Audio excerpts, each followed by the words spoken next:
ఆంజనేయ స్వామి ఆలయంలో సింధూర పూజ, ఆకు పూజ చేయించుకొని 9 ప్రదక్షిణలు చేసి ఆలయంలో కూర్చొని హనుమాన్ చాలీసా చదువుకోండి. అప్పుల సమస్యల నుంచి క్రమక్రమంగా బయటపడతారు. అలాగే బాగా పెద్ద మొత్తంలో అప్పులు ఉన్న వాళ్ళైతే బంగారంతో చిన్న శివలింగం ఒకటి తెచ్చుకొని, అంటే బంగారు శివలింగం, అంటే మరీ పెద్దదిగా చాలా చిన్నది బంగారపు శివలింగం తెచ్చుకొని ఆ బంగారపు శివలింగం ఇంట్లో ఉంచి గురువారం సూర్యోదయానికి పూర్వమే ఆ బంగారపు శివలింగానికి అభిషేకం చేయండి.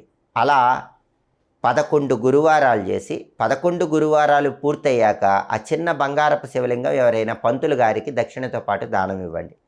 ఇది చేసి చూస్తే కోట్ల అప్పుల్లో ఉన్నా సరే మీరు ఏదో ఒక విధంగా ధనం కలిసి వచ్చి ఆ కోట్ల అప్పుల నుంచి బయటపడతారు. పెద్ద మొత్తంలో అప్పులు ఉన్న వాళ్ళు మాత్రం, ఎక్కువ డబ్బులు రావాల్సి ఉన్న వాళ్ళు మాత్రం, ఎక్కువ మొత్తంలో అప్పులు తీర్చాల్సిన వాళ్ళు మాత్రం